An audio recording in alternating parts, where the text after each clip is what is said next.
Good afternoon, everyone. My name is Melanie Richter-Montpetit, and I'm the director of the Center for Advanced International Theory here at the University of Sussex. On behalf of CAIT, I would like to thank you all for joining us in what is one of our favorite activities in the academic year, celebrating the winner of the annual Sussex International Theory Prize. The core mission of our center is to support and disseminate innovative fundamental research in international theory. To this end, the Sussex International Theory Prize is awarded annually for the best piece of innovative theoretical research in international relations published in book form. This year's winner is the book Out of Time, The Queer Politics of Postcoloniality, which was published by Oxford University Press in 2020 and authored by Rahul Rao. We're absolutely delighted to have Dr. Rao deliver tonight's prize lecture. I would like to begin by thanking my colleague Eve Wilcox for all her logistical work in getting us together this evening. A few words of housekeeping. Please note that this event will be recorded and published online, including on our center's YouTube channel. Dr. Rao will speak for around 45 minutes, and then we will open up the conversation for questions and comments from the audience. If you tweet about this event, kindly use the hashtag Sussex in Theory Prize 2022, and I will share it with you in the chat. Now it's with great pleasure that I'm going to introduce tonight's speaker. Dr. Rahul Rao is a 2021-2022 fellow at the Netherlands Institute for Advanced Study in the Humanities and Social Sciences, and he's lecturer in the School of International Relations at the University of St. Andrews. Dr. Rao is author of 2 books, Out of Time, The Queer Politics of Postcoloniality, published in 2020, and Third World Protest, Between Home and the World, published in 2010, both by Oxford University Press. Dr. Rao is currently writing a book on the politics of statues to be published by Cambridge University Press, and he will share some of this research with us tonight. Finally, Dr. Rao is a member of the Radical Philosophy Collective. Now about the book. As I said, the Sussex International Theory Prize is awarded for the best piece of innovative theoretical research in international relations published in book form in the previous year.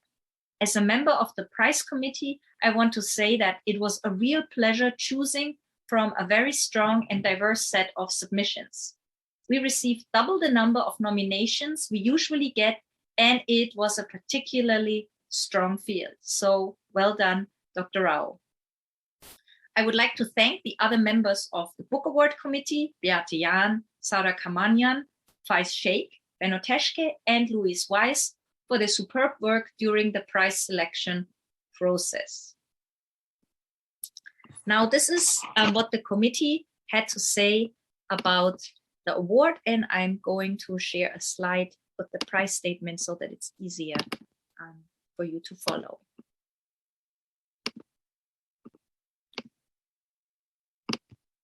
Out of Time's exploration of queer freedom struggles in the afterlives of British imperialism offers new and powerful theoretical, conceptual, and historical insights into the geopolitical entanglements of sexuality, imperial statecraft, and neoliberal capitalism.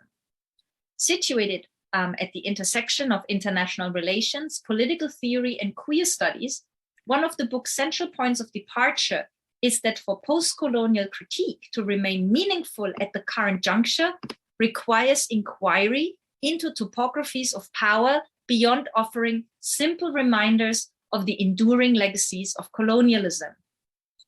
Foregrounding questions of time and temporality, and with focus on Uganda and India, the book explores how the project of decoloniality itself can act as a vehicle for oppression, including colonial and caste domination, and of homophobia and transphobia. Simultaneously, the book urges caution about uncritical turns to the past and future through inclusion as a source for liberation. An uncritical turn to the past in terms of pinkwashing of pre-colonial sexual oppression, and in terms of a turn to the future in terms of upward mobility through inclusion into capitalism or homocapitalism. Methodologically rich and beautifully written, Out of Time brings together a wide range of ethnographic and archival data with poetry, novels, and plays to ask how time matters differently in the queer post-colony and what is at stake in mining memory and futurity for queer political possibility. Based on a careful analysis of shifting figurations of global power, the book advances a powerful conceptual innovation for the study of sexuality and empire, homocapitalism. Rao demonstrates that to understand contemporary operations of sexuality and queerness in the international requires supplementing existing frameworks that trace the racial civilizational logics underwriting dominant liberal state discourses in support of LGBT rights with the political economy logic of what he terms homocapitalism.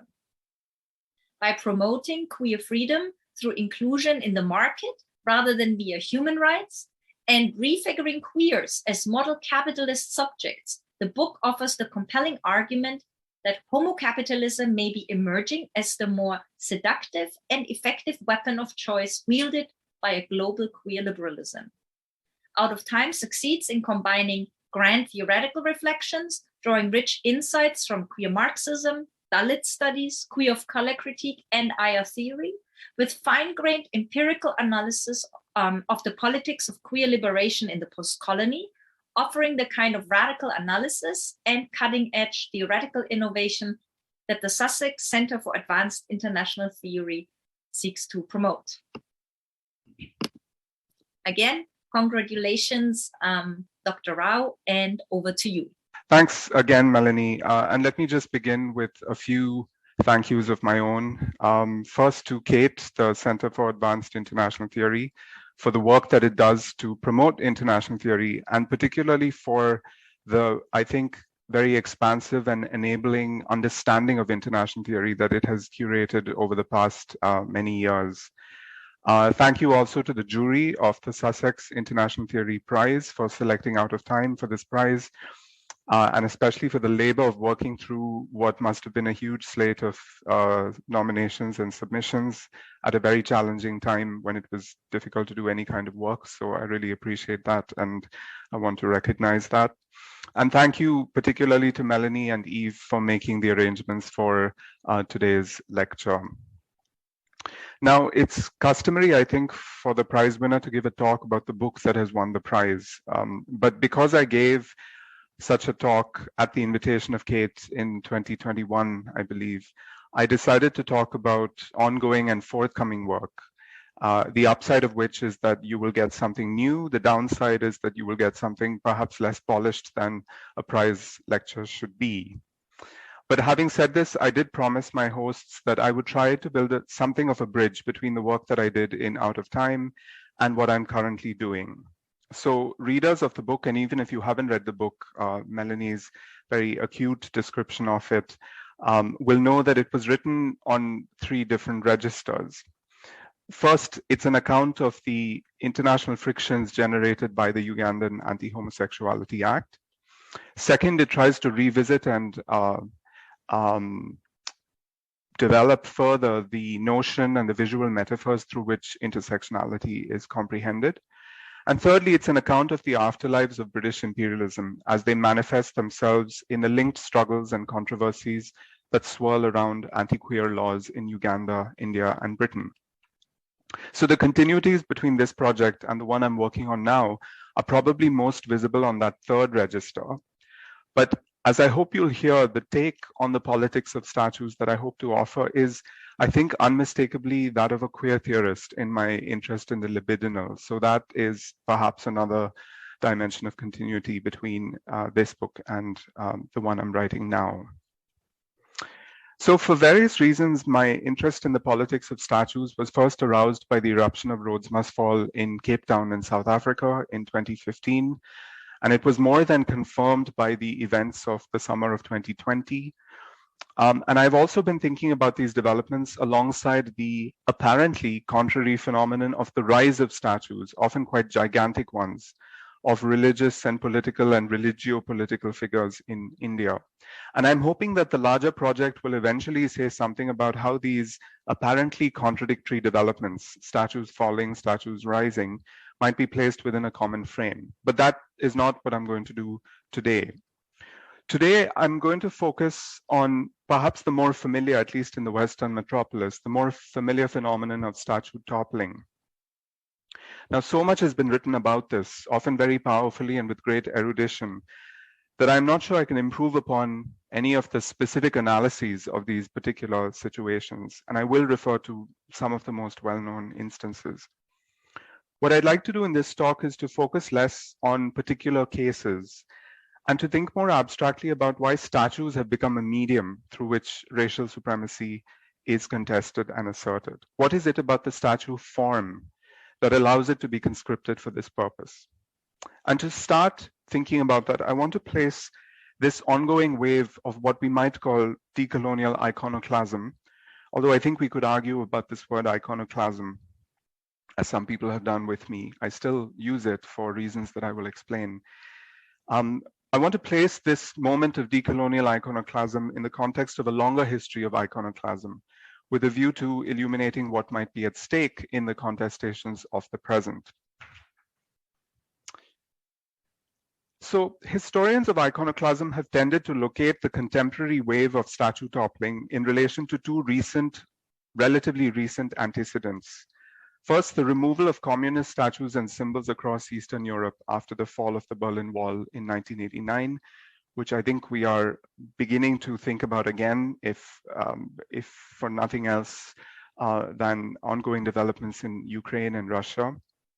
And second, a range of instances of iconographic destruction in the Muslim world, including the Taliban's destruction of the Buddhas of Bamiyan in 2001, the destruction of statues of Saddam Hussein after the invasion of Iraq in 2003, and the war against images, if one can call it that, waged by the Islamic State in Iraq and Syria in 2015-16.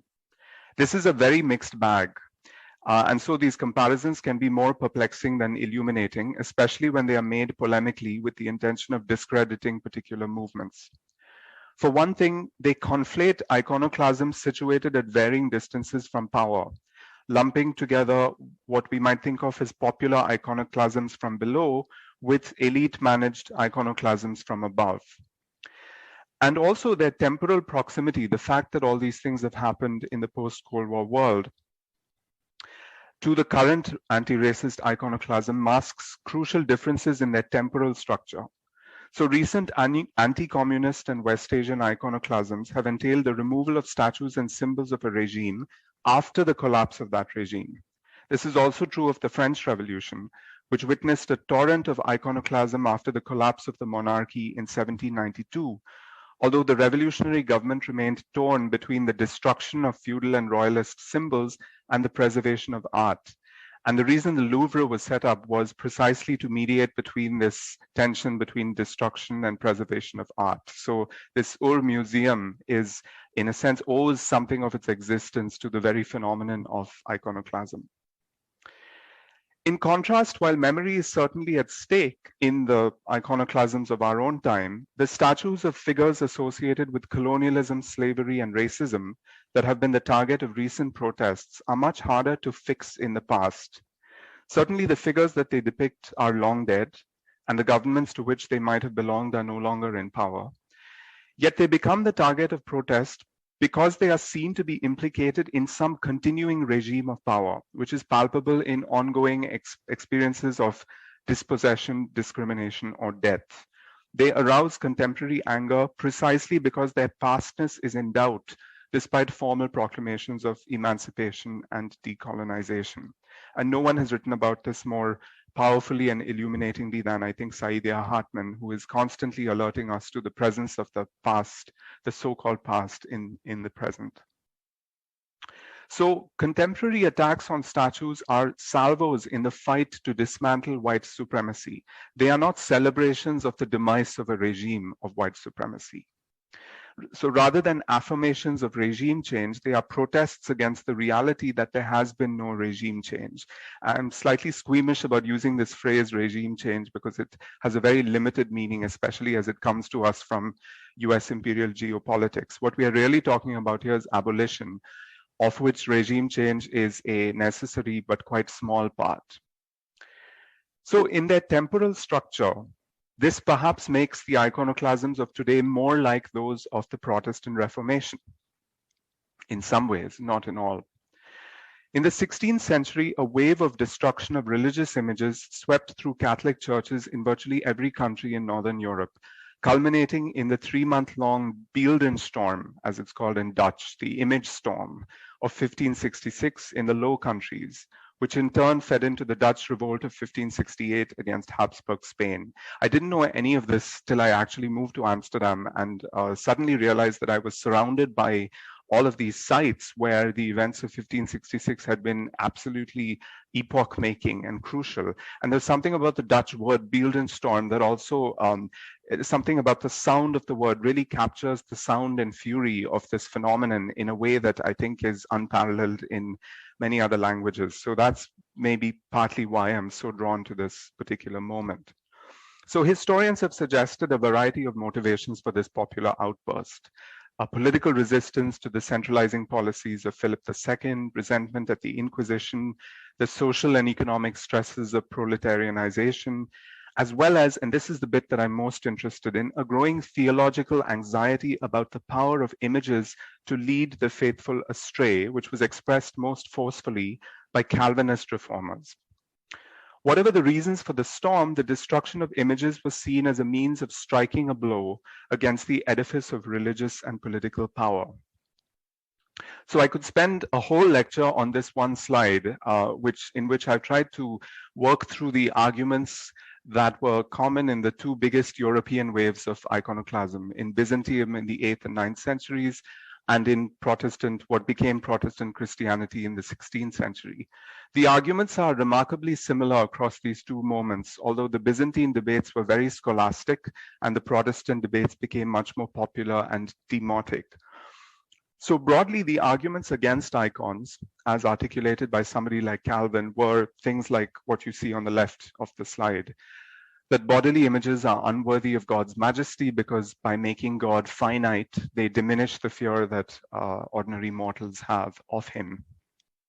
That by turning from the creator to his creation, we are worshipping mere blocks of wood, which is the sin of idolatry.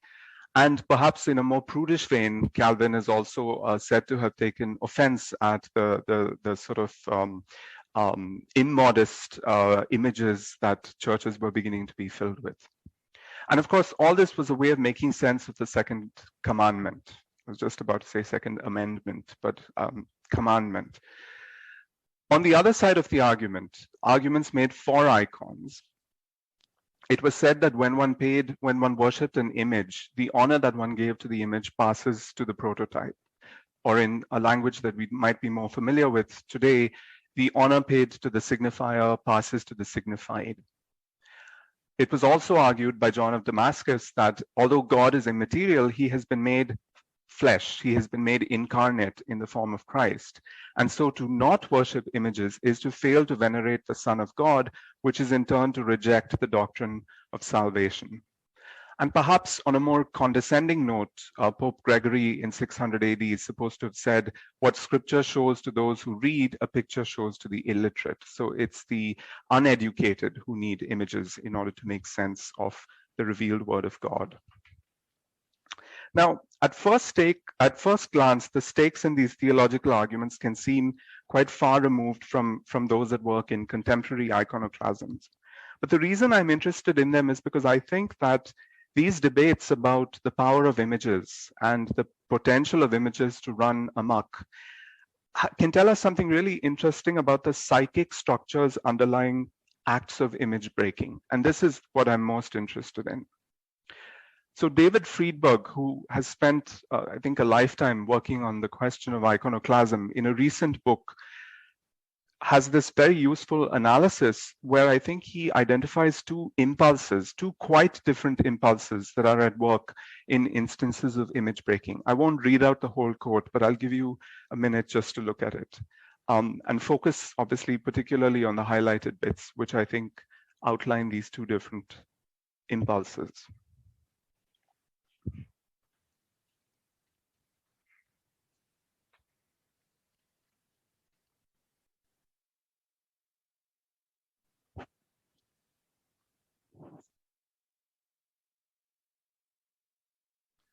So at work here are two quite different readings of the relationship between image and prototype, or signifier and signified, both of which culminate in the destruction of the image. In the first, so the first highlighted bit, the iconoclast is spooked by the prospect that an image that purports to represent its prototype might in fact take on a life of its own, becoming a false god and violating the preeminent commandment, "Thou shalt have no other gods before me." Here, the anxiety that the image has departed from its prototype necessitates its destruction. In the second, the iconoclast sees the image as fused with the prototype and destroys the image precisely in order to damage the prototype. So the Christian iconoclasts, I think, obviously belong to the first category. They don't wish to disrespect Christ, even as they destroy icons of him. But virtually all secular iconoclasts, I think, fall into the second category because they wish ill of the figures whose representations they damage and deface. Yet for both of these very different groups, the image is crucially alive. And this is, from the iconoclast point of view, either dangerous or useful, precipitating the destruction of the image.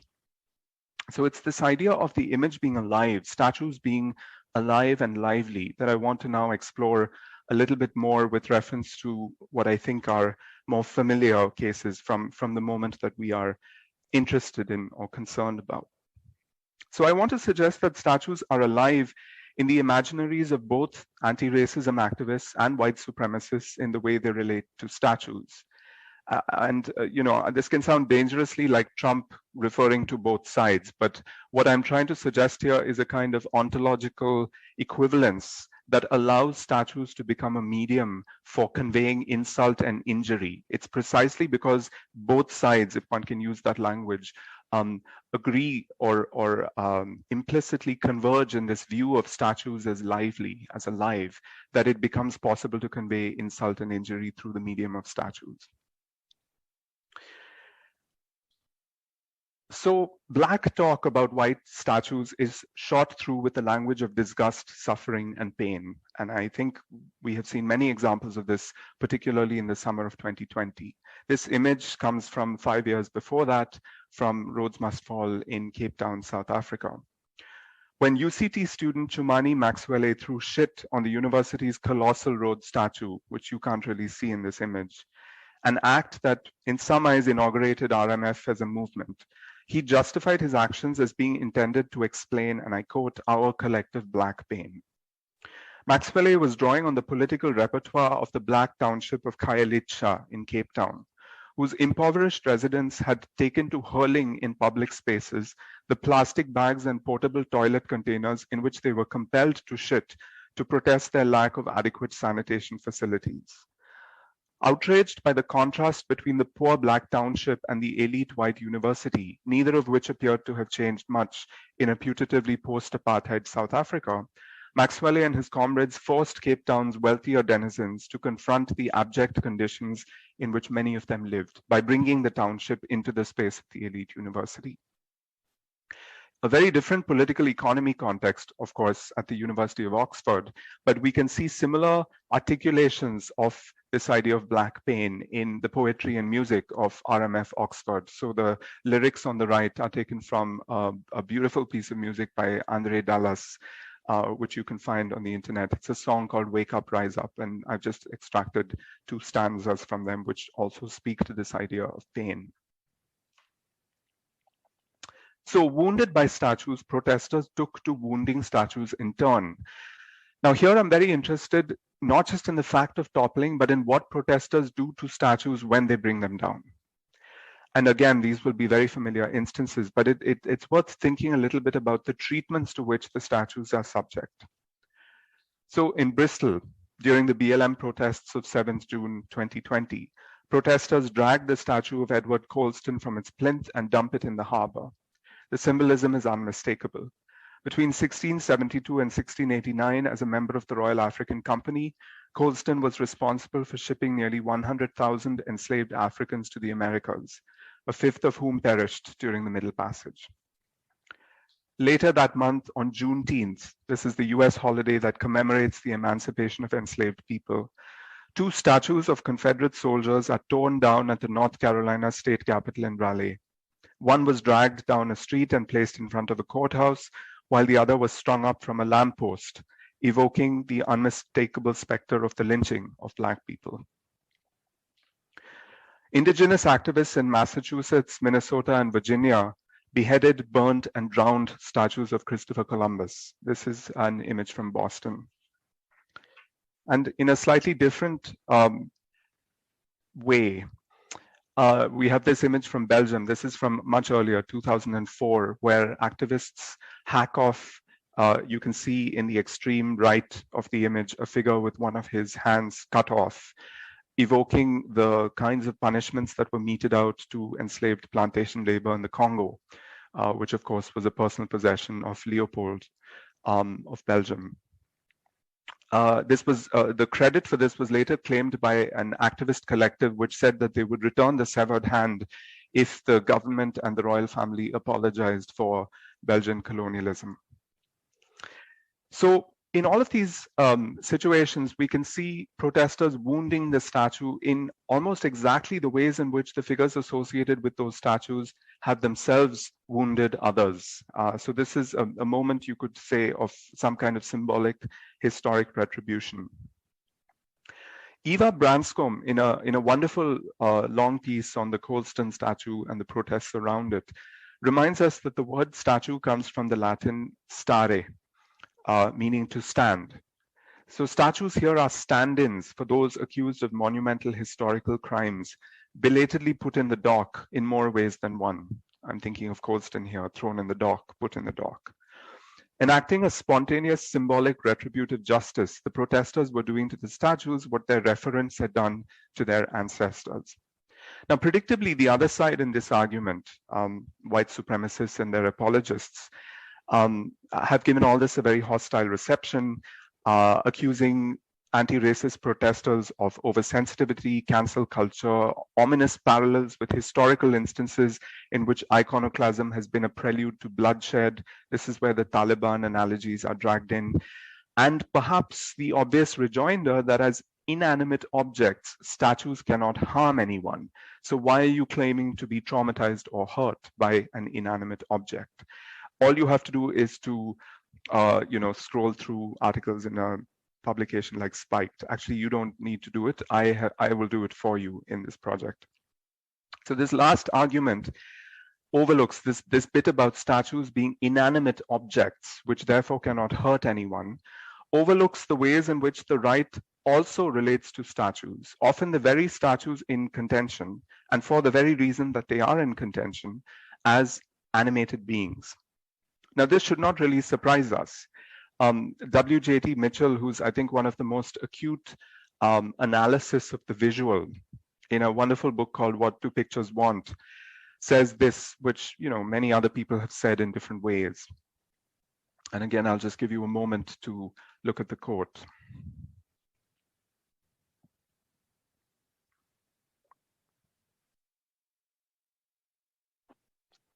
And the two bits that are of interest and importance to me, this idea that images are one of the last bastions of magical thinking. Now, Mitchell is, of course, addressing a disenchanted world. So we might take issue with this last bastion business. And we can bracket and ignore that and say maybe there are many locations of magical thinking, but certainly images are one. But I think what he then says about the law is also very interesting. The law becoming infected with magical thinking in order to protect these images. This is something we're seeing a lot of instances of in the present, particularly in the US and the UK. So consider how magical thinking operates on the right of the political spectrum. So faced with the possibility that their idols might be smashed, white supremacists in a number of places have gathered to defend them. In August 2017, the statue of Robert E. Lee at Charlottesville, Virginia, was the focus of a Unite the Right rally called to unify white nationalist groups and avert the statue's removal. If idols characteristically demand sacrifice, this was duly performed in the most horrific way through the murder of anti-racist activist Heather Heyer, when a white supremacist drove his car into her at the rally. This is a different statue. This is Thomas Jefferson, and you can see in this image really a confrontation between two groups.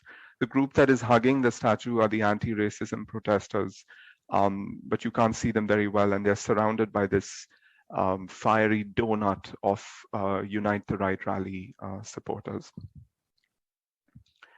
In June 2020, supporters of right-wing groups such as Britain First, the English Defence League, and the Football Lads Alliance similarly gathered in central London to defend a statue of Churchill in Westminster Square that had been defaced by BLM protesters a few days earlier. I think we need to juxtapose this alongside the ways in which elite conservative actors behave. So lads and lords, I think, fetishize the same icons. Conservative ministers charged with implementing the UK's departure from the European Union were reported to have decorated their offices with art representing the buccaneering spirit of British imperialism. This word buccaneering comes back again and again in a lot of press around this, including images of Churchill and Rhodes, perhaps in anticipation of the deeper trading relations with the Commonwealth that they hoped might compensate for the losses of Brexit. And as we all know, when the statue of Churchill was attacked, Boris Johnson himself waded into the debate, brandishing the attempt to tarnish Churchill as absurd and shameful and echoing all of the usual tropes about whitewashing the past and so forth.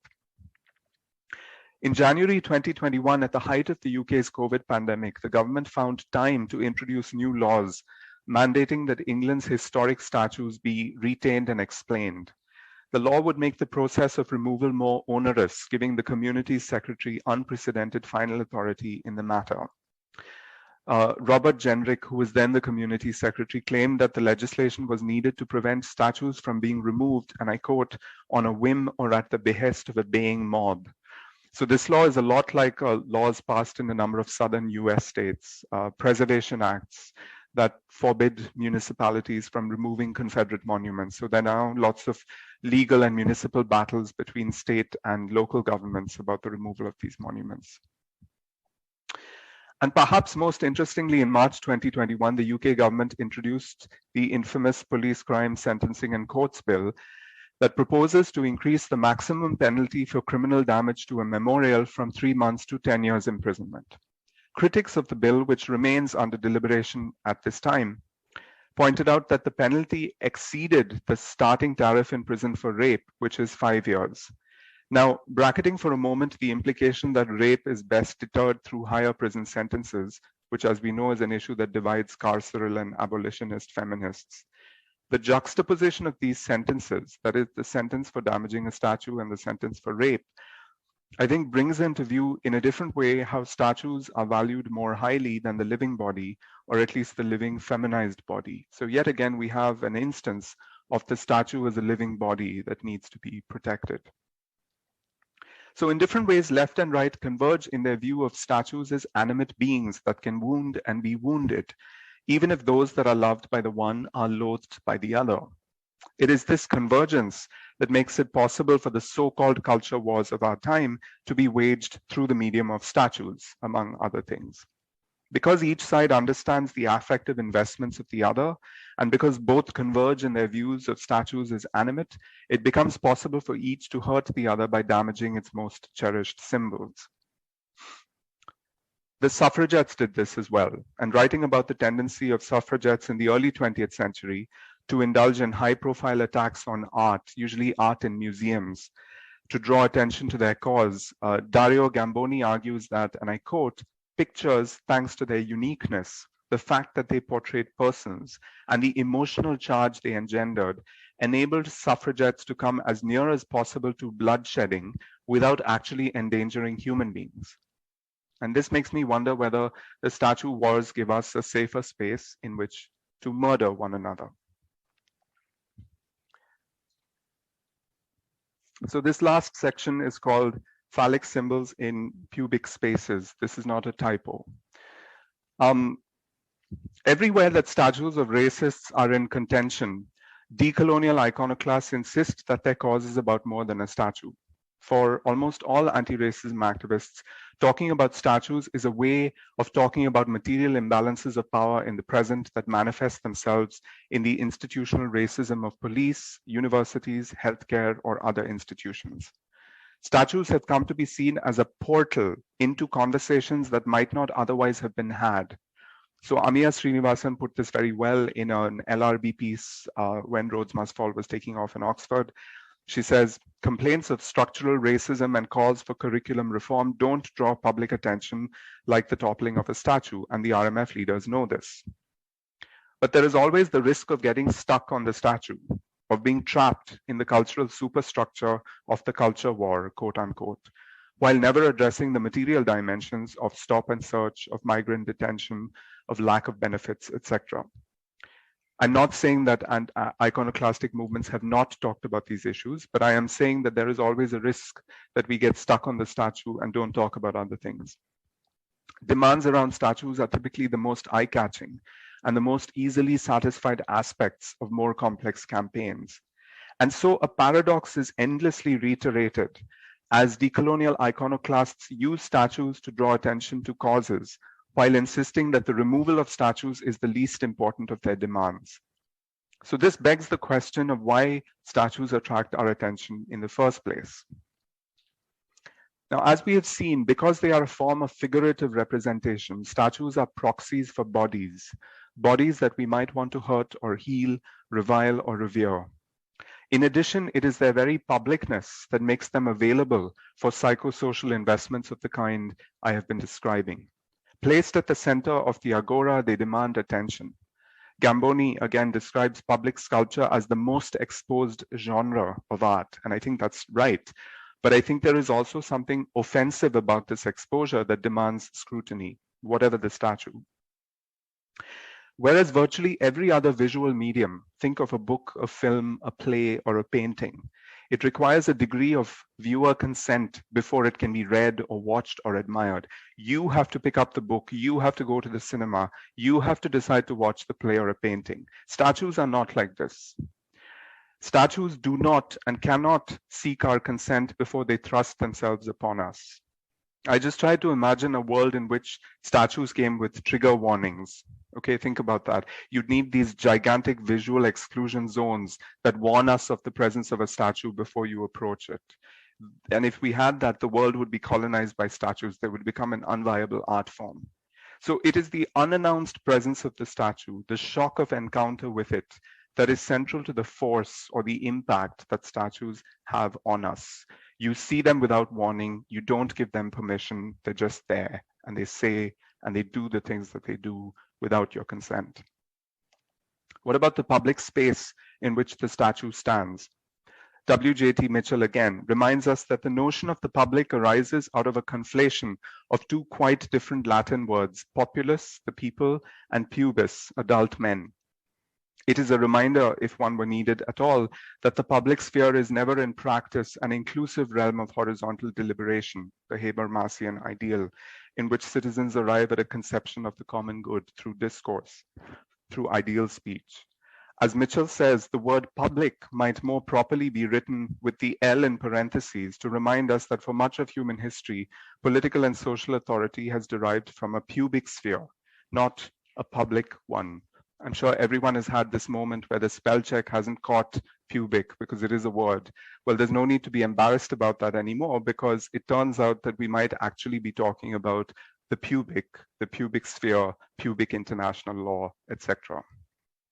So the rift between the pubic and the public only deepens when we take into account all the other exclusions of race, class, ability, nationality, species, and so on, through which the classical public sphere is constituted. Because decolonial iconoclasts are typically storming a pubic sphere in which they are not welcome, they are also trespassers. Indeed, it is this very act of trespass that carries within it the potential to transform the pubic sphere into a public one. Now, all of this discussion might convey a rather grandiose view of the statue in the public square. But like the phallus, statues are vulnerable, typically standing alone, unguarded, exposed in the public sphere. Their openness is integral to their power. Statues that are boarded up, even if for their own protection, are no good. They can no longer do what they are meant to do. But exposure brings with it a vulnerability that makes statues available for popular challenge and reinscription in a way that other terrains of history and memory are not. A well-placed piece of graffiti, like a Me Too tweet, can sometimes dislodge the weight of received wisdom more effectively than the most intrepid scholarship. It is this combination of aggression and insecurity that perhaps allows statues to become lightning rods for public discontent. And if they are indeed phallic symbols in pubic spaces, this might explain why their loss is experienced as a kind of castration. And yet, such dramas are usually far from our minds. If there's one sentence that you take away from this lecture, I think it should be this. Most people in most places ignore most statues. They're just there. We don't really look at them or care about them, at least most of them. The writer Robert Musil has a really delightful essay on this phenomenon, written in German originally, in which he says, monuments are so conspicuously inconspicuous. There is nothing in this world as invisible as a monument. They are no doubt erected to be seen, indeed to attract attention, but at the same time, they are impregnated with something that repels attention, causing the glance to roll right off like water droplets off an oilcloth without even pausing for a moment. So I began to think about why we ignore statues. And one thought that I had was perhaps it's because the statue is made out of the same materials as the earth. It's continuous with the earth. So the statue looks like a geological feature. It's just there, part of the ground. But I think Musil has a more interesting temporal explanation for why we ignore statues. He says anything that endures over time sacrifices its ability to make an impression. Anything that constitutes the walls of our life, the backdrop of our consciousness, so to speak, forfeits its capacity to play a role in that consciousness. A constant bothersome sound becomes inaudible after several hours. And so we get another paradox of the statue. It is made to confer immortality on someone, but precisely by enduring, it becomes really boring and unnoticed, right? Until somebody disrupts it. It takes an interruption of some kind to shake the statue and its viewers out of their stupor. This is why Michael Taussig, in this wonderful book, Defacement, gives the act of defacement so much importance. Defacement animates the statue, right? That word, animation, animate again, by magically fusing the representation with what it represents. For Taussig, defacement does not add anything to the statue, but draws something latent within it, out of it. As he explains, the critique supplied by defacement is already inscribed within the object. And what defacement does, like a magic wand, is no more than to tap the object to bring these otherwise obscure or concealed inner powers flooding forth. I read this as suggesting that defacement brings to the surface things we have always known, right? These are open secrets, public secrets, things we have always known but have preferred to leave in the depths. With apologies to Shakespeare's Mark Antony, although maybe not, because maybe this is what he really intends in that famous funeral oration. Where powerful men are concerned, the good that they do lives after them. It is the evil that is interred with their bones. Defacement might be understood as a disinterring of the bones. To return to Taussig again, the statue barely exists for consciousness and perhaps is non-existent until it receives the shock to its being provided by its defacement, issuing forth a hemorrhage of sacred force. With defacement, the statue comes into its own. So we often speak about the erection of statues. It's a term that I think is eminently suitable for an account of these phallic symbols in pubic spaces. But perhaps we now need to start thinking about defacement as a moment of ejaculation of the statue. Thank you.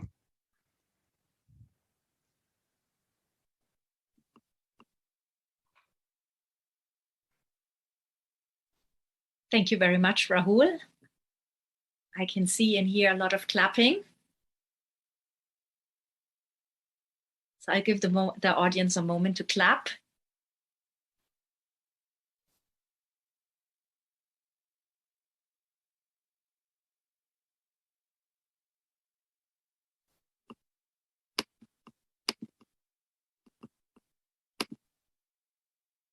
So we now have a good 40 minutes for questions and discussion. If you would like to speak, please put an X in the chat box and then I'll call on you. And then either you pose your question or comment yourself, or you can also type it into the chat box and I'll happily read it out for you.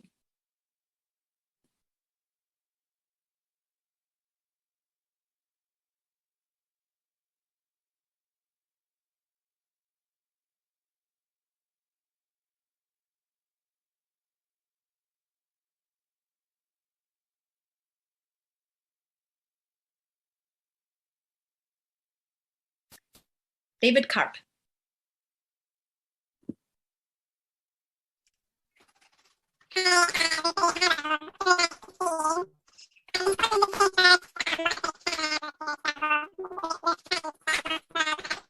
I can't really hear David. David, if we could just quickly let you know that you sound a bit like Mickey Mouse right now. This is better. Sorry about that, everybody. That's happened to me before. It usually gets a lot of laughs, so I hope everybody's had a good laugh wherever they are. I just wanted to say, Rahul, what a big fan I am of your work. We're friends, but I've also increasingly becoming such a big fan of you and all the work that you do. And I just wanted to thank you for all the brilliant work that you're producing. The question that I have is it's really just an invitation. I was really interested in what you were saying about the critique of Habermas, and not the critique of Habermas per se, but the idea that the world actually works that way, and how what the work that you're doing on statues, the kinds of actions and practices that are happening shows why that's not actually what happens in reality. And I was really interested in that, but it was very brief. And I just wanted to ask if you would mind saying a little bit more about that topic. Shall I respond, Melanie, or do you want to? Yeah, okay. Thanks, Dave, for that question. It's really nice to see you and so many other familiar faces. So the critique of Habermas is in some ways as old as Habermas has been writing about the public sphere. We can think of Nancy Fraser's famous critique and her account of subaltern counterpublics, and there are many other critiques here. The question that's interesting for me is how the statue debate and how practices around statues might either illuminate the ways in which the public sphere is hostile or unresponsive or threatening to some, and also how statue contention and statue politics might transform that public sphere. So the classic way in which it seems to be unfolding is in conversations about what next or what instead. And in some ways, these conversations are more difficult and more interesting than the argument for why the statue must go. And I think this is it is in conversations like that, which are unfolding in many different ways, some more open-endedly than others, that the possibility for a new kind of community or a new form of the public begins to make itself evident. New voices are more likely to enter the conversation, in the wake of these moments of toppling.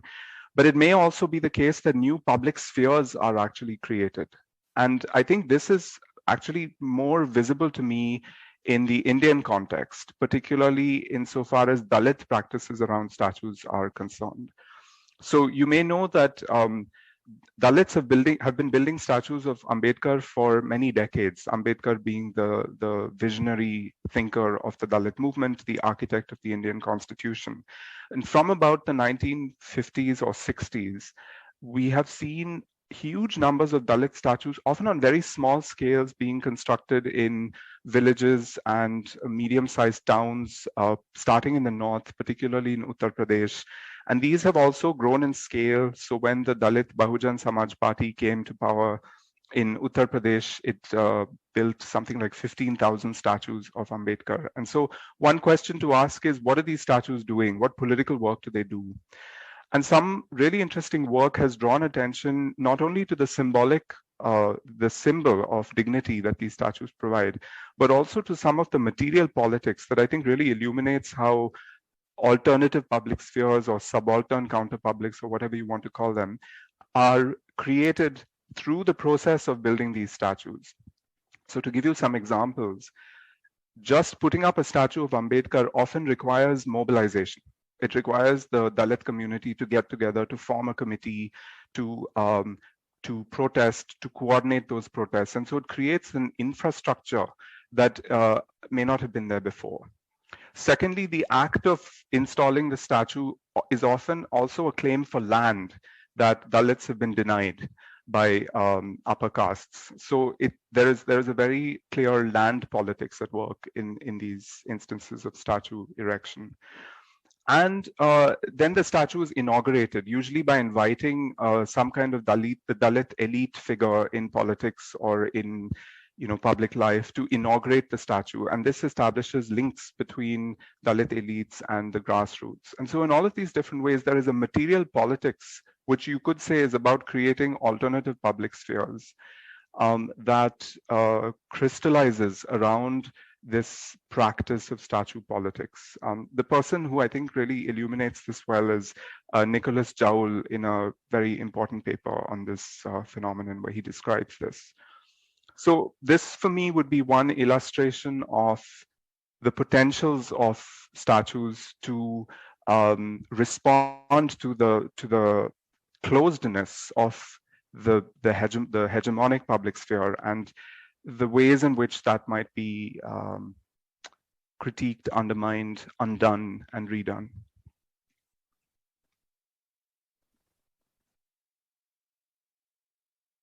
Other questions or comments? Gominda Bambra. Hi, Rahul. Great to see you, and thanks so much for the talk. It was really, really interesting. I was wondering if I could ask you to reflect, and this might be slightly unfair because it's about the current context. You did sort of mention that briefly, and in part you're talking about the destruction of images. And I was wondering how your analysis, if at all, could extend to the images of destruction, in part, that we're witnessing, and also thinking about that aspect that if statues are emblematic of moments and people and times and periods, well, in a sense, whole cities being under siege in the way that we're currently seeing. And obviously this isn't the first time, but we've had it before with Aleppo and with, that mass destruction, which is an annihilation not just of people, but also the culture that the people have produced in the context of the space that's being created.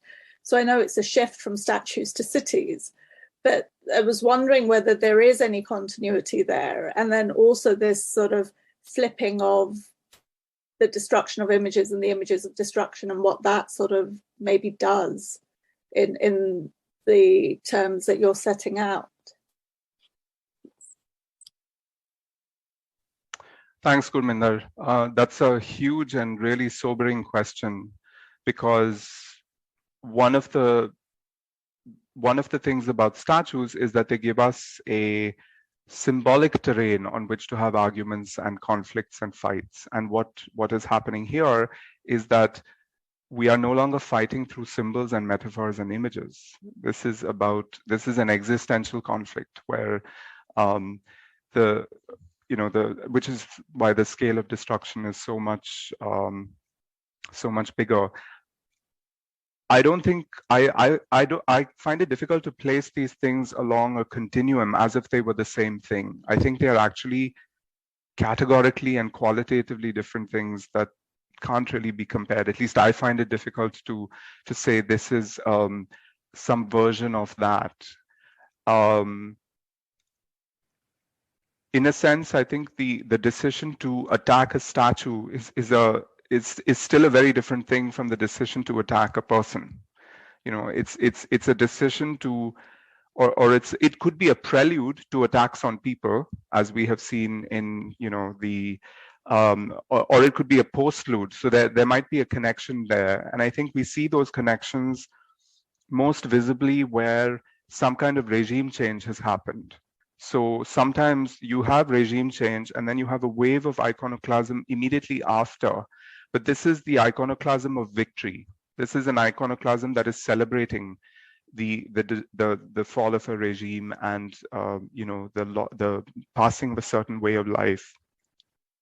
The kinds of decolonial iconoclasm we're seeing here is an iconoclasm to bring about some kind of epochal change, and I think that's still a very different thing from war, because it's a symbolic gesture that intends to transform material politics, but it resolutely stays on the symbolic terrain as a measure of its non-violence, which is also what makes it defensible, I think, as a form of protest in a way that obviously these other acts are not. So I would put them in different categories rather than seeing it as a continuum. Guminda, did you want to come back on that point or no? Beate-Jan.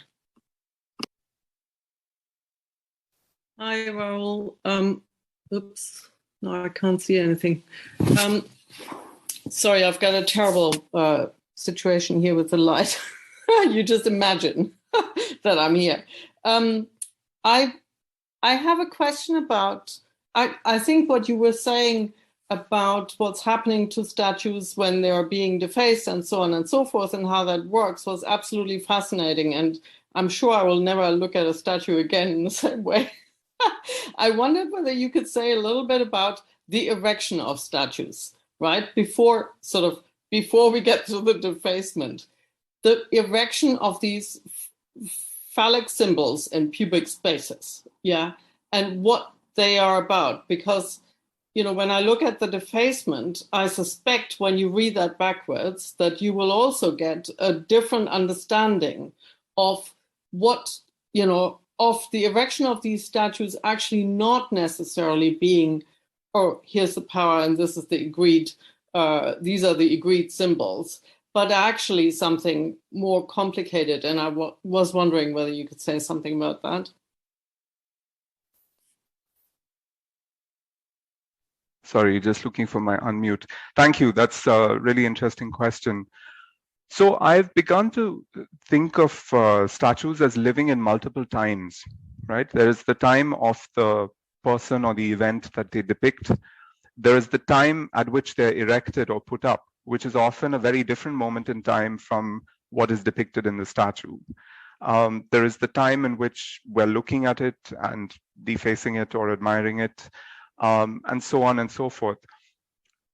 Now, precisely because the moment of erection can often be quite different from the moment that the statue depicts, it can also reflect a different politics, or it might reflect the same politics. The Southern Poverty Law Center has done a really interesting census of Confederate monuments in the US. And one very interesting fact that census threw up, maybe this was known before, but I hadn't really understood it till I read this project, was that most of the Confederate statues were put up 50 years after the Civil War and 100 years after the Civil War. And those particular moments are significant not just as anniversaries, but because those were moments in which either the Jim Crow laws were ramping up, end of the 19th, early 20th century, or in the mid 20th century, you had a series of civil rights victories that white supremacists were pushing back against. So these were moments in which power was shifting or seen to be shifting, and the statues become a way of pushing back against that, of reasserting white supremacy, of preventing the formation of new alliances between poor whites and poor blacks. So Du Bois has this really interesting thing about how the statues are part of the wages of whiteness, this public and psychological boost that is given to poor whites to assure them that they are as privileged as rich whites, even though they're not. And to avert the formation of class alliances and so on. So you're absolutely right that we need to pay attention to the moment of erection, because it often has a politics that is quite distinct from the moment being depicted. And then we need to ask questions about who's putting it up, who's raising the money, who is investing in it, both materially and psychically. And that can often tell a really interesting story, which may or may not be a story of continuity from the moment that the statue depicts. Sometimes it is a continuous story, and sometimes something very different is going on in that moment. Well, rather like the Ambedkar story, that actually these are stories of, you know, people who have lost power, who are putting up the, very interesting. Yeah. We have a question from Luisa Odysseus in the chat, and I'm going to read it out. Thanks for a lovely talk, Rahul. I can't turn on my video, but I'm interested in the politics or ethics of attention, as Mike Shapiro puts it, that defacement produces to bring into view the past and the social relations it commemorates. Yet your discussion of how the white supremacists and anti-racists converge on the statues of interest complicates this. Could you help us think about this? How do we negotiate the contradictory claims? Does the convergence and simultaneous clash mean that these social relations remain contested, multiply interpreted according to each group's already existing views? Thanks. That's a great question. I mean, one way to think about this would be to ask who cares about these statues first. But I think that is an impossible question, you know, because if, for example, we were to look at the contestation of Confederate statues, these have always been contested statues from their very inception, particularly if you are racialized as Black. You relate to these statues in a particular way. Let me maybe come to this in a different way. I was at a workshop last week where somebody said, a white speaker talked about the argument from trauma being what she called weak tea, until the Dylan Roof massacre of 2015, when people sort of understood that these Confederate symbols were inspiring hate crimes and so on and so forth. And I am very troubled by that suggestion that these, you know, that the argument for, I think the trauma here is so racialized that what is weak tea to some is not at all to others. And so that kind of claim strikes me as very problematic. I'm just giving this as an example. If, for example, you are a poor Black person living in New Orleans at the receiving end of the carceral violence of the state day in and day out, you don't need an act of spectacular violence such as the Dylan Roof massacre to shake you out of a stupor about these symbols, right? You don't need a spectacular act of violence to transform the slow structural violence into something that needs attention and around which something must be done.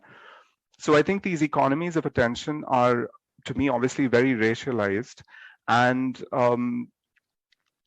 just because there is a shared ontology doesn't mean that different people come to it at the same time. I wouldn't want to make that claim.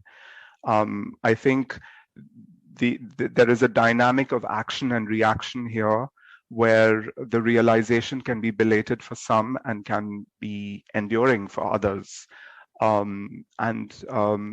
think your question has actually helped me to think about how I would revise the way in which I make those claims about shared ontologies.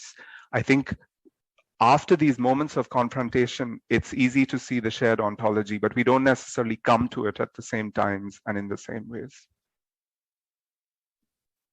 So I'm just going to read out a comment that immediately responds and then call on Stene Kavan. So I'm going to read out the comment by Moira Paris in the chat.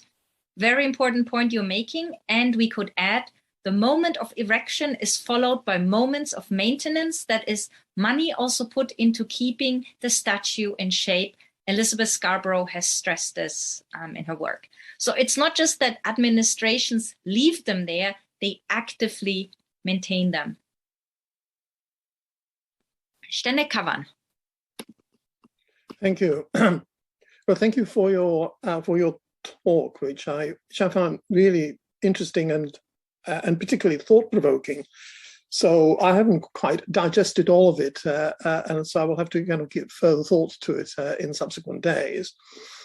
But one thought I'd like to communicate to you, which is, to what extent would you try to convince us that to talk about statues in general is useful in this particular context, as against identifying those kind of statues that generate the type of political reaction that you are mostly concerned with.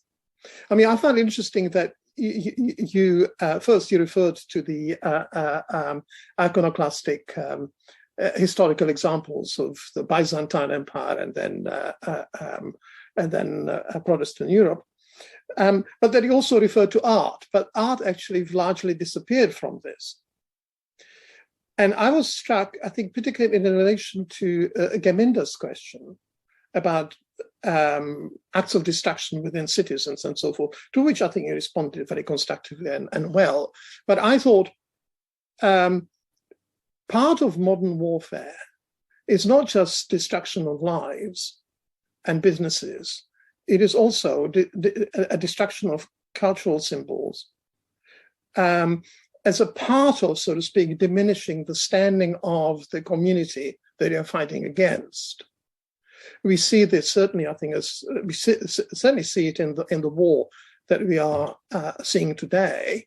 But one of the most famous examples in recent years has been the purposeful destruction of the main library in Sarajevo.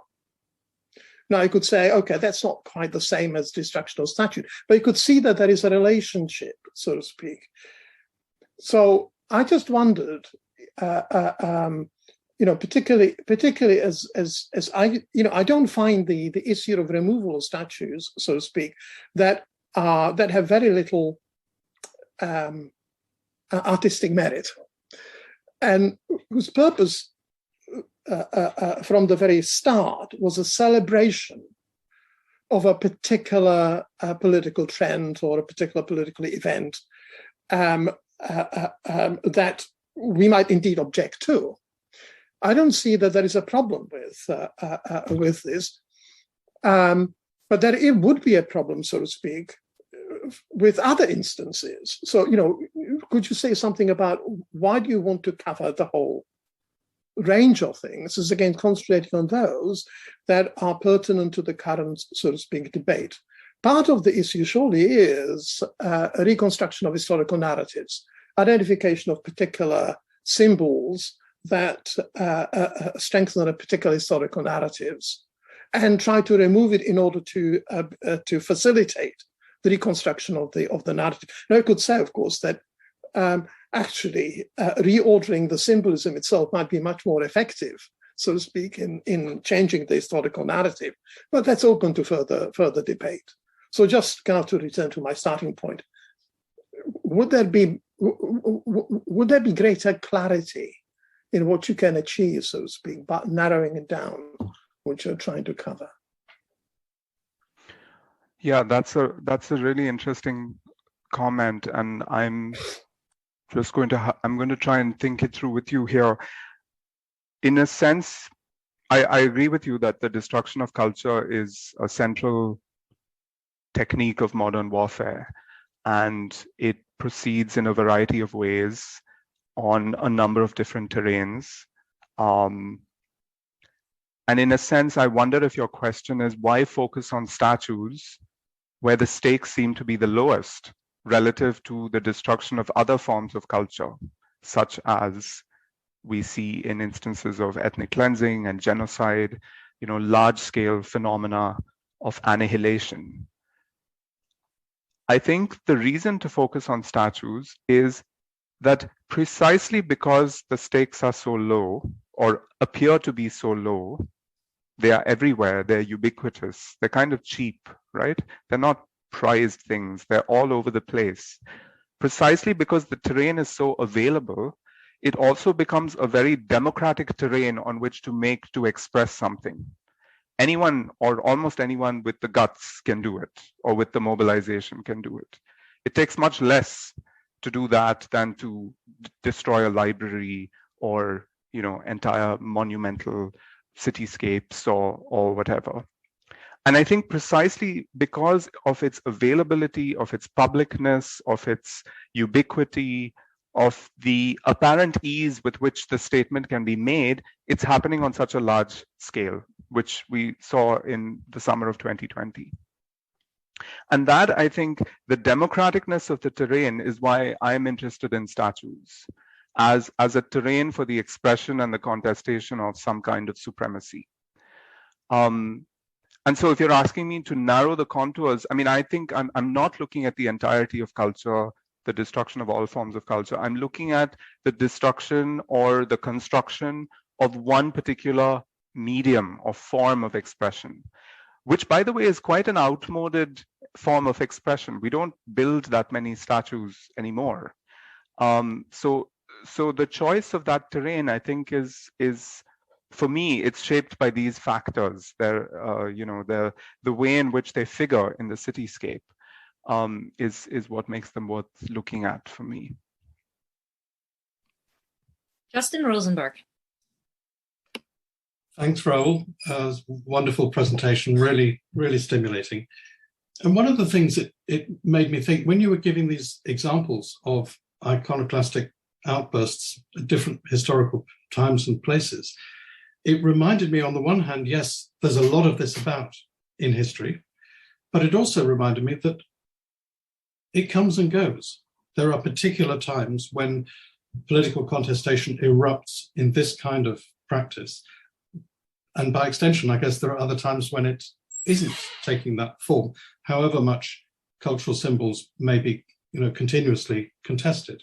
And I wondered whether your research so far has sort of given any pointers on the timing of this particular form of political practice. What explains when it comes and when it goes?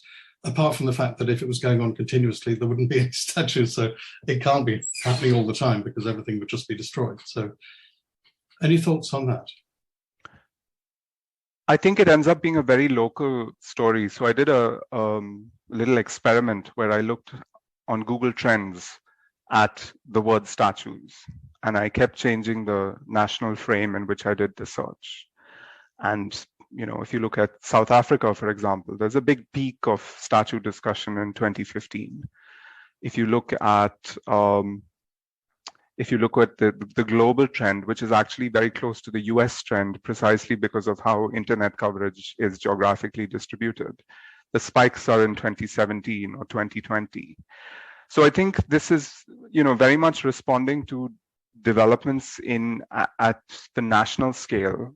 That seems to be the scale at which these conversations are being had. So just to throw out a few guesses, 2017, the U.S. debate was, the Confederate monuments have always been controversial for some people. But as a national topic of conversation, it has tended to spike around instances of spectacular violence, like the Dylan Roof massacre that happened in 2015, and this campaign against the monuments picked up, and then there were retaliatory efforts, mobilizations by the right to protect the statues, and so forth.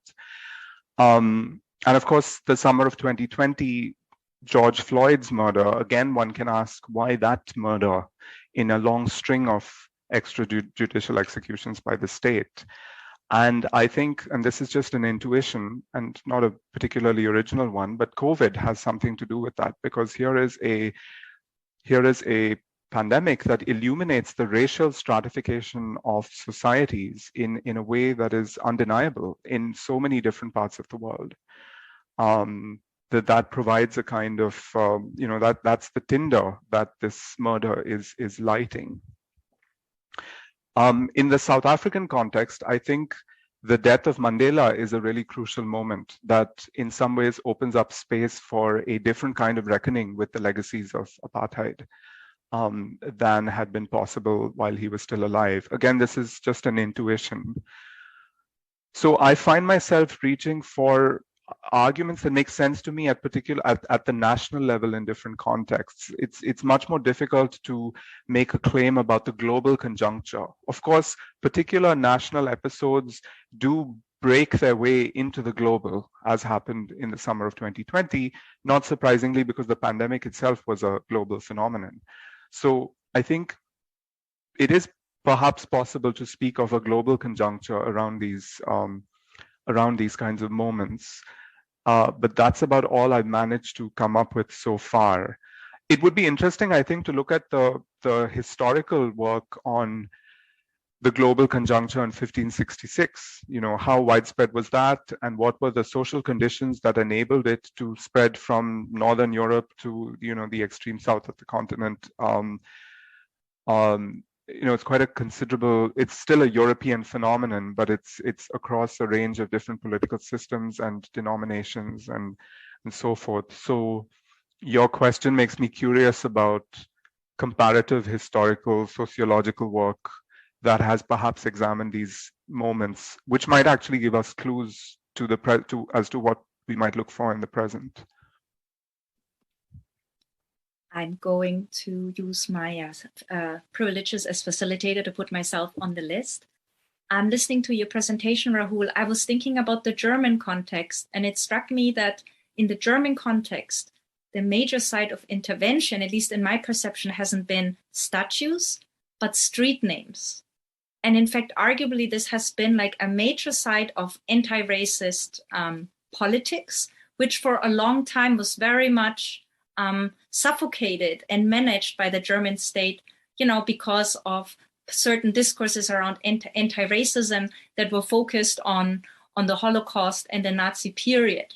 And there, instead, of course, anti-racist and anti-colonial contestation of longer histories of white supremacy and the afterlives of empire, in the German public sphere. So I was just wondering if you had some thoughts, or if in your research you're also thinking about, because of course the political struggles and contestations are very similar, but it seems to be that in the German context, they're very much focused on naming and renaming, taking down street names rather than focusing on statues. Thanks. That's a great question. Obviously, Germany looms very large in the memory literature, and particularly coming out of the Holocaust. I'd say two things. One is a kind of site-specific answer to your question. There's a really interesting museum in Spandau Castle on the outskirts of Berlin, which is like a dumping ground for Berlin's unwanted statues. It's a very imaginative place because what they've done is, first of all, there aren't that many. So one answer to your question, I think, might be that the Nazis didn't actually build that many statues. What they were interested in was monumental plans for, entire sections of cities and so on. But this place has a lot of Wilhelmine statues that have been stored, but also displayed in a way that gives you some idea of their original context. So they've created a sort of fake park complete with sound effects where you can experience what it might have been like to stroll through, I don't know, Wilhelmine, Germany on a spring day, looking at these statues in a much more constrained space. So there's, that's just a small, but I think the bigger response to your question is, I've been really interested in this whole Vergangenheitsaufarbeitung, Vergangenheitsbewältigung, working off the past and the debates around that. Recently read Susan Neiman's book, Learning from the Germans, which is really a book addressed to Americans about the Confederate debates and what they might learn from the German process. And what is very striking about that book is the way in which the limits of Vergangenheitsaufarbeitung are not really addressed.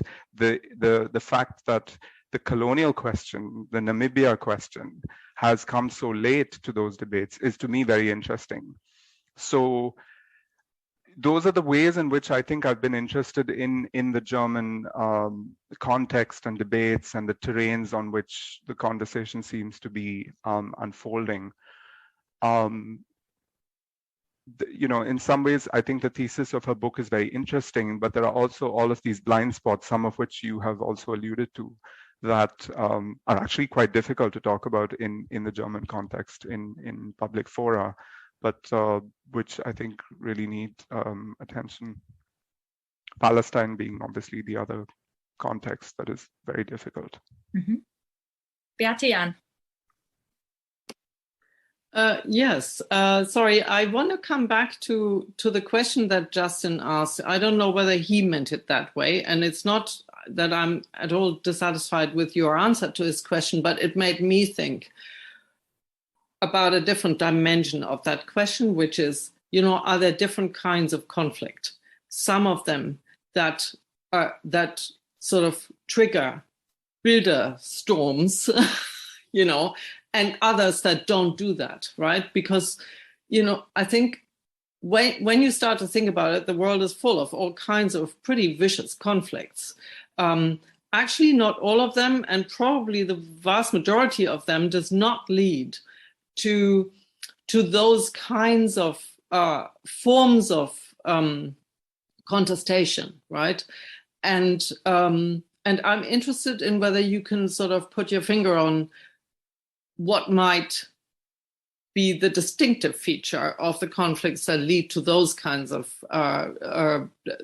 destruction or defacement of monuments and things like that. Basically, cultural symbols.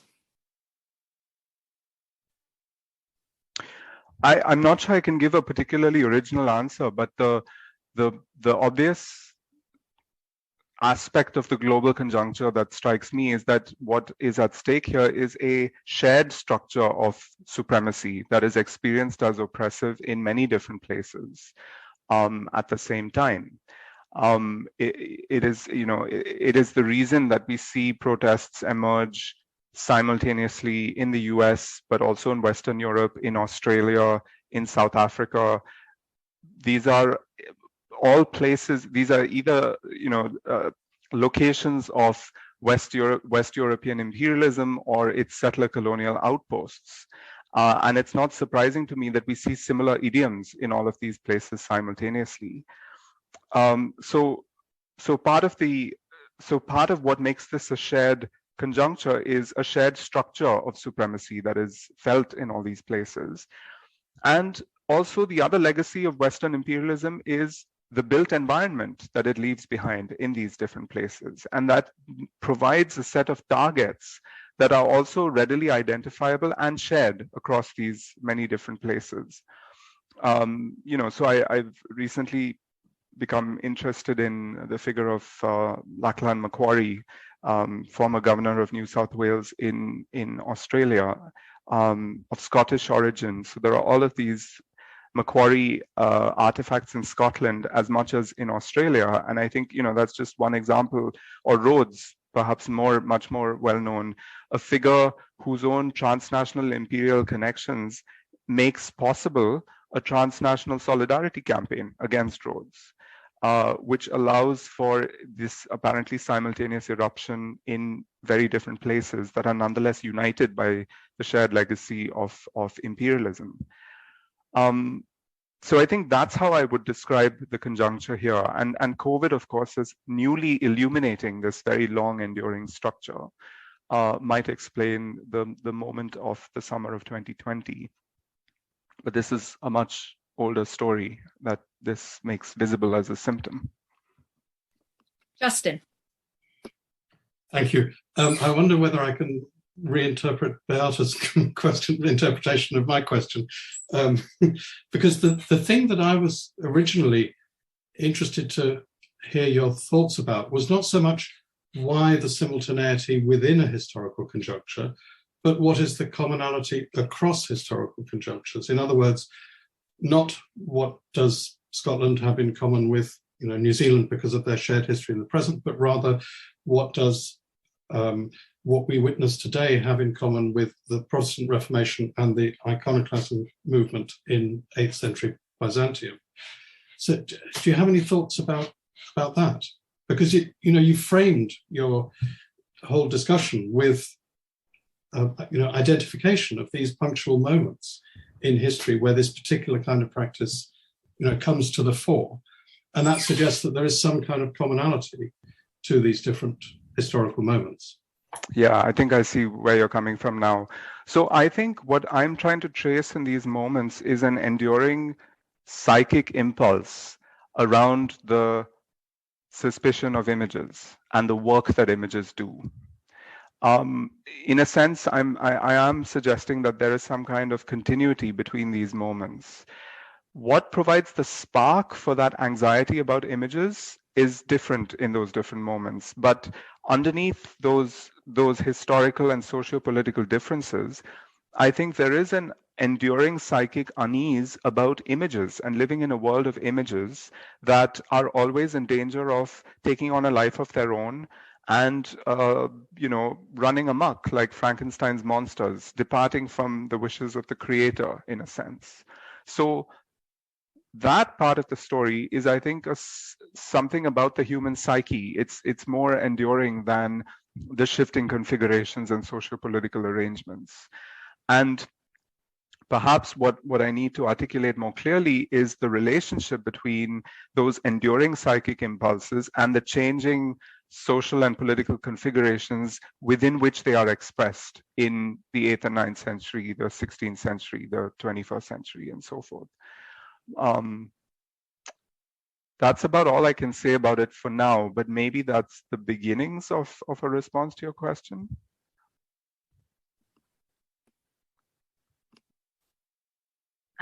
Thank you so much, Rahul. If there are no other burning questions, and before thanking Rahul and congratulating Rahul, I would say we should usually, when we have this prize lecture, we have a reception afterwards. So I was going to suggest that we grab a drink of our choosing and have a bit of an informal chat to celebrate Rahul.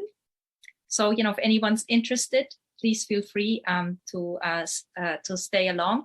It can't be terribly long because I know Rahul has to leave his building, right, in time, so they don't lock you in there. So I would like to thank Rahul Rao for a wonderful lecture. I feel very lucky that we got to hear you twice within a short period of time. Congratulations, of course, on your wonderful book that has already, made a huge impact. And also it's been really exciting, to hear about your new research in statues. And, to echo Beate, I think many of us will no longer look at statues in pubic space in the same way. So thanks so much, Rahul. And again, congratulations on your book award. Thanks a lot, Melanie, and thanks everyone for coming and for all these great questions. You've actually made me think about things I haven't thought about before, so that's great. It's what everyone wants from a lecture, I think.